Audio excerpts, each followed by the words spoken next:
Alright, here we go with a turn overview for Eagle Day. Probably going to make this a couple of parts.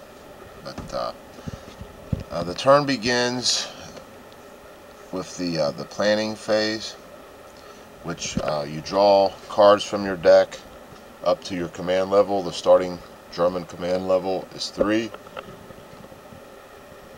The starting RAF command level is 4. So the RAF drew 4 cards. The Luftwaffe drew 3 cards. If there was any reinforcements or refits due, we would put them back on the board, but this is the starting turn, so there's none of that. And we would be allowed to redeploy our units at this time, but we don't need to do that either because we've already got our units where we want them.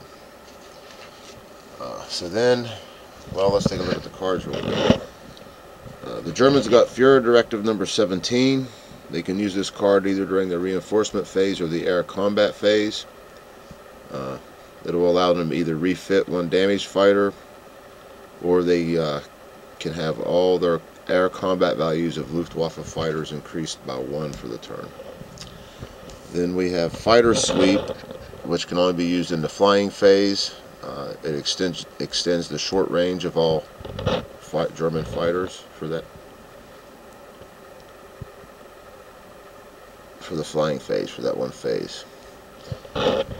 Then we have this card here, which is kind of useless to us because I'm playing solo, and when I do that I have everything revealed anyway.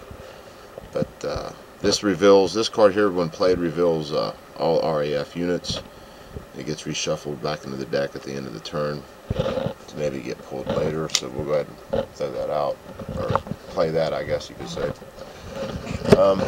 The British pulled Refit, which can only be used in the reinforcement phase.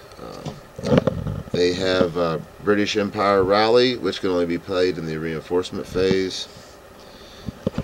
This will allow them to refit damaged planes. Now that's important because the British only have like 5 or 6 planes, and one of them's garbage, and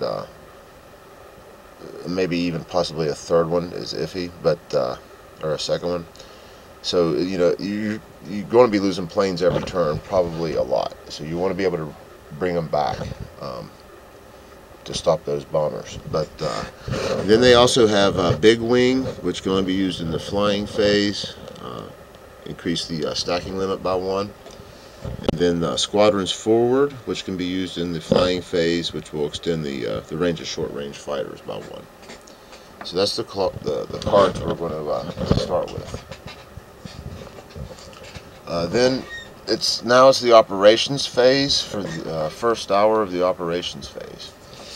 So the intruder gets to go first, which in this case is the Germans. And what happens is you can move all your planes, and then there's air combat with any planes that are in the air, but at the start of the game, these British planes I have flipped over are actually based on airfields. Probably should have flipped them all over to their base side, but it gets aggravating flipping them back and forth. So I know they're based this first turn. So what I'm going to do now is fly all these German planes towards the bombing targets that they're trying to reach, which are these cities or these ports. And so what we'll do is we'll go ahead. Now some of these are short-ranged. The planes with the